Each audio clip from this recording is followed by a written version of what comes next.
Pakalbėsime apie poreikius vartotojų internete. Kaip suprasti šios poreikius, kokią naudą jūsų verslui gali jie duoti ir kaip juos įvertinti prieš kuriant verslą arba jau turint verslą internete.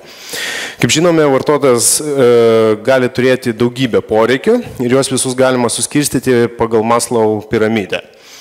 Tai yra, kuriant verslą internete, tiek išorėje, jūs kaip verslo savininkai tik patenkinate vartotojų poreikius. Ir kuo žemesnio lygio poreikis, tuo lengviau ir tuo didesnė masė jūs galite pasiūlyti savo paslaugą arba prekę. Tačiau kaip galima būtų šios poreikius susijęti su internetu?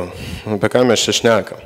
Internete jūs nepatenkinsite nei fiziologinių, nei priklausomybės, nei kitų poreikių. Tiesa, yra išimčių, ypač dėl priklausomybės, bet apie tai nesiplėskime.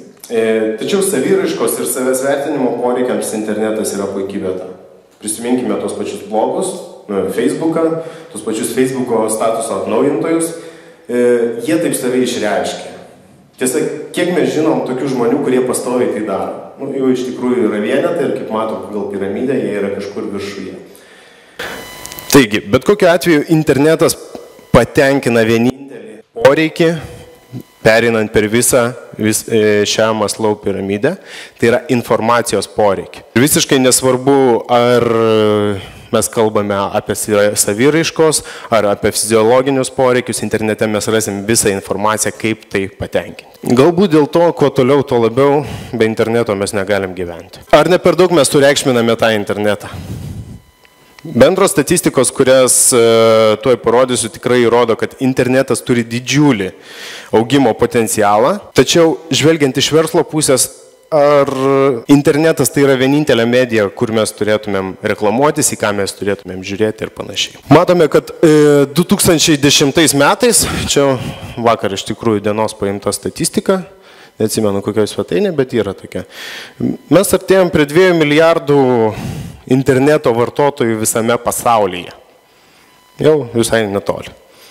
Tai kaip ir labai gražu viskas.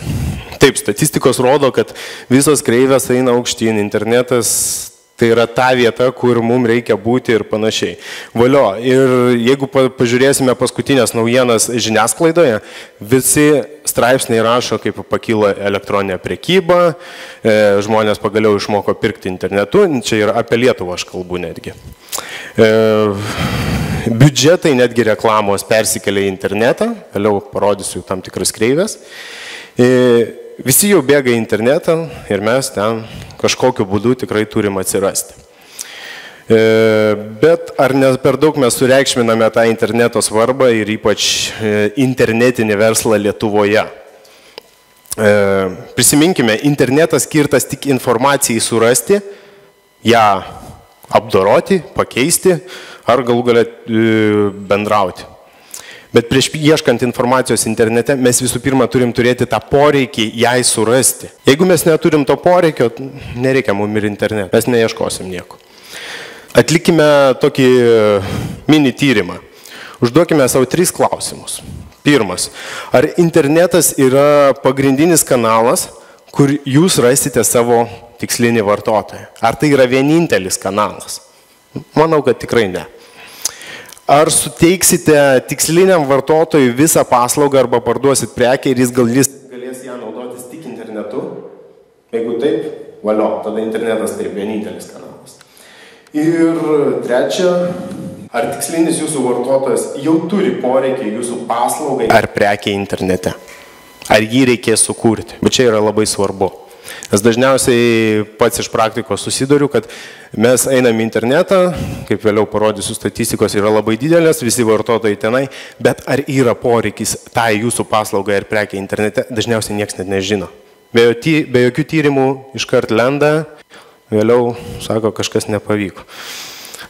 Tai va, visų pirma, įsiaiškinkit, ar jau yra tas tikslinis vartotojas internete.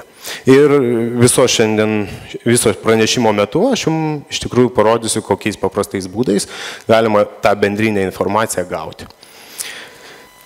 Taigi, pirma didžiausia klaida prieš pradedant kurti arba jau kuriant internetinį verslą, tai jūs perkate įrankius, bet ne vartotojus. Tai yra, susikurti interneto parduotuvę jums kainuos, tarkim, 10-15 tūkstančių litų, dabar gal ir pigiau visą tai galima pasidaryti. Ir ar jūs planuojate lygiai tokį patį biudžetą skirti vartotojams? Dažniausiai šitoje vietoje būna, kam mes turim parduotuvę, kam tas biudžetas reklamai vartotojams. Ne, jie patys ateis.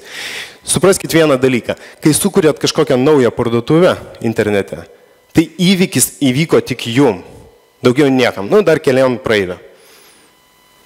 Bet yra toks dalykas. Kurkite įrankius, verčiančius vartotojus ateiti pas jūs ir pirkti pas jūs. Ne tiesiog įrankius, kad juos turėt, bet verčiančius vartotojus veikti. Galų gale interneto parduotuvė tai tik prekių vežimėlis, kurį kažkas privalo stumti. Jeigu nieko nebus kas stumenčio, tai tiesiog turėsit įrankį. Tai va, antra klaida. Per daug gilinimas į tai, ką daro konkurentai, kiek jų yra, kokie jie yra ir panašiai. Būti tokių pačių internete pavojinga, nes kaip mes žinome, internete lyderis gali būti vienas. Ir principė, jeigu aš pasakau interneto Lietuvos lietuvišką elektroninę parduotuvę, kas visiems į galvą šauna? Būtent.